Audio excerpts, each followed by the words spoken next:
Koarmada. Halo netizen, kita berjumpa kembali dalam Weekly News Koarmada RI edisi 17-23 Maret tahun 2025.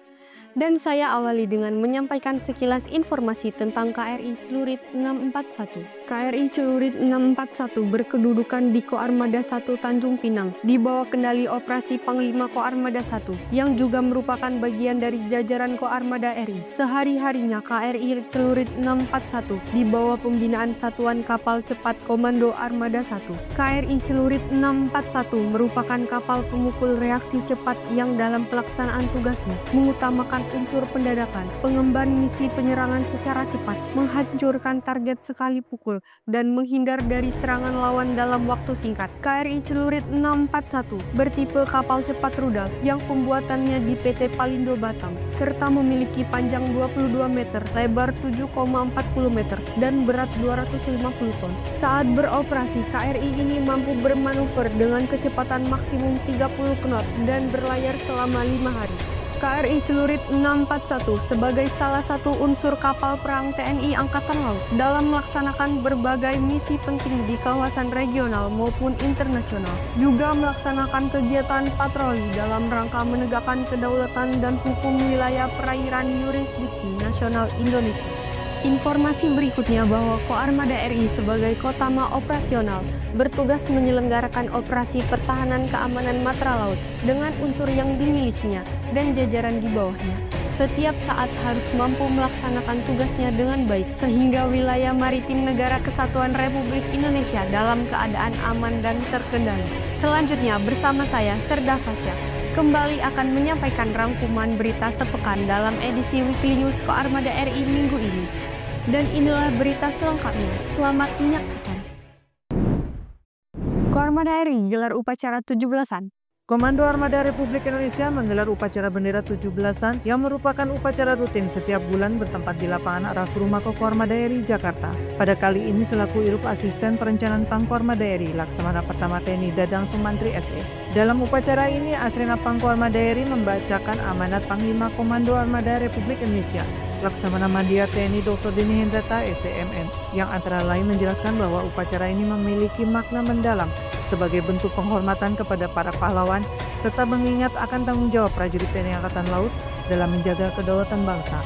Pangkoarmada RI juga memberikan penekanan bahwa seluruh prajurit dituntut untuk siap menghadapi berbagai ancaman serta menjaga profesionalisme dan loyalitas demi mewujudkan TNI Angkatan Laut yang modern dan berdaya gentar di kawasan. Pangkoarmada RI berikan pengarahan prajuritnya. Pangkoarmada RI Laksamana Madya TNI Dr. Deni Hendrata SEMM memberikan pengarahan tentang pembinaan mental fungsi komando kepada jajaran Koarmada RI di Tanjung Pinang. Pengarahan dilakukan secara tatap muka di Mako Koarmada 1 dan melalui video conference. Pengarahan diikuti seluruh prajurit dan pengurus Jela Senastri. Pangkoarmada RI menegaskan pentingnya sistem reward dan punishment serta mengapresiasi prajurit yang berjasa dalam menggagalkan berbagai kejahatan maritim. Pada kesempatan ini, Pangkoarmada RI menekankan bahwa pembinaan mental sebagai kunci profesionalisme prajurit. Para komandan satuan bertanggung jawab membangun disiplin, jiwa korsa, dan lingkungan kondusif. Dengan mental tangguh dan nasionalisme tinggi, prajurit diharapkan menjalankan tugasnya dengan dedikasi dan loyalitas dalam menjaga kedaulatan Indonesia. Pangkoarmada RI pimpin Sertijab Pangkoarmada 1 dan Pangkoarmada 2. Panglima Komando Armada Republik Indonesia Laksamana Madya TNI Dr. Deni Hendrata SEMM memimpin serah terima jabatan Pangkoarmada 1 dan Pangkoarmada 2 di Mako Koarmada 1 Tanjung Pinang. Jabatan Pangkoarmada 1 diserah terimakan dari Laksamana Muda TNI Dr. Yosuryono Hadi kepada Laksamana Muda TNI Fauji, sementara Pangkoarmada 2 dari Laksamana Muda TNI Arianto Condrowibowo kepada Laksamana Muda TNI Igung Putu Alit Jaya. Pada kegiatan ini, Pangkoarmada RI memberikan apresiasi atas capaian pejabat yang telah membawa keberhasilan Koarmada 1 dan Koarmada 2, yakni Laksamana Muda Yos dalam keberhasilannya menggagalkan penyelundupan narkotika dan Laksamana Muda Arianto dalam mengamankan laut KTT WWF serta menggelar latihan multilateral naval exercise di Bali. Selain itu, Pangkoarmada RI berharap kepada pemimpin yang baru supaya melanjutkan keberhasilan para pendahulunya dalam menjaga keamanan maritim Indonesia.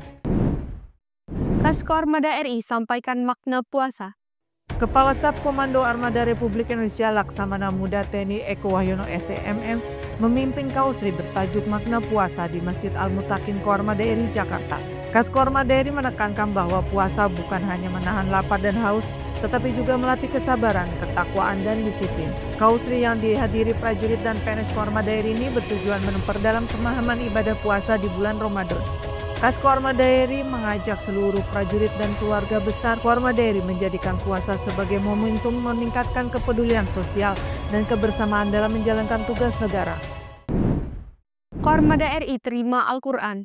Kormada Republik Indonesia menerima puluhan Al-Quran dari Laksamana TNI Purnawirawan Profesor Dr. Marsetio yang diterima langsung Pangkorma Daeri Laksamana Madya TNI Dr. Dini Hendrata SEMM di Mako Korma Daeri Jakarta. Sumbangan ini juga diberikan ke Pusid Resal, Kolin Lamil, dan Kormada 3 untuk pembinaan spiritual prajurit. Setiap tahun Laksamana TNI Purnawirawan Profesor Dr. Marsetio mendistribusikan sekitar 1.000 Al-Quran dari Yayasan Muslim Sinarmas guna meningkatkan keimanan prajurit. Pangkorma Daeri mengapresiasi bantuan tersebut dan memastikan pemanfaatannya untuk pembinaan rohani di Kormada RI.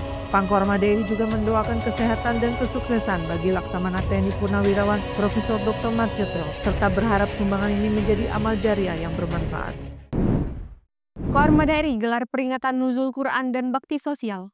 Komando Armada Republik Indonesia menggelar peringatan Nuzul Quran, buka puasa bersama dan bakti sosial di Gor Obe Saaf Mako Korma Daeri Jakarta. Acara yang dipimpin Pangkorma Daeri Laksamana Madya TNI Dr. Dini Hendrata SEMM ini bertujuan mempererat silaturahmi dengan prajurit, PNS, dan masyarakat serta berbagi keberkahan di bulan Ramadan. Rangkaian kegiatan meliputi pembacaan Al-Quran, tausiah oleh Kiai Haji Dr. Anesiak Salah Mansur, serta lantunan sholawat oleh grup Hadroh Nada Bahari Korma Daeri. Sebagai wujud kepedulian sosial, Korma Daeri juga memberikan santunan kepada 100 anak yatim, membagikan paket sembako kepada 300 masyarakat, serta menyalurkan bantuan sembako bagi 650 prajurit dan PNS. Pangkorma Daeri pada kegiatan ini menekankan pentingnya nilai-nilai keagamaan dalam meningkatkan disiplin dan etos kerja prajurit, serta berharap kegiatan ini semakin mempererat hubungan TNI Angkatan Laut dengan masyarakat.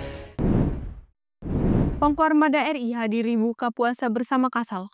Panglima Komando Armada Republik Indonesia Laksamana Madya TNI Dr. Dini Hendrata SEMM menghadiri acara buka puasa bersama sekaligus peringatan Nuzul Quran di Gedung Balai Samudra Jakarta.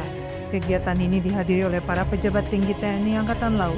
Acara diawali dengan pembacaan ayat suci Al-Quran dan tausiah agama yang membahas makna Nuzul Quran sebagai pedoman hidup bagi umat muslim.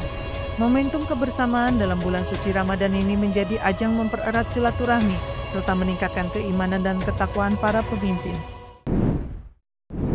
Satgas Trisila tahun anggaran 2025 gelar latihan Red Amfibi. Prajurit marinir yang tergabung dalam Satgas Trisila tahun anggaran 2025 melaksanakan latihan Red Amfibi di Pantai Air Manis, Padang Selatan. Latihan ini dihadiri oleh Asop Lantamal 2 Padang, Kolonel Laut Cahyo Pamungkas SEMM, serta Danyon Marhanlan 2 Padang, Mayor Marinir Wahid Hasim MT Robslat. Sebanyak 25 personel di bawah pimpinan Letda Marjuku Faisal Residin terlibat dalam latihan ini yang diawali dengan briefing dan pergerakan menuju daerah persiapan.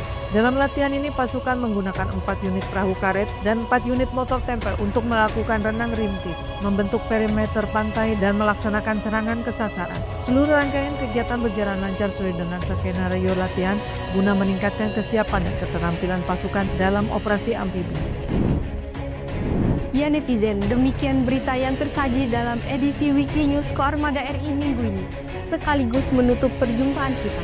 Terus ikuti informasi seputar kegiatan Koarmada RI hanya di akun resmi Koarmada RI.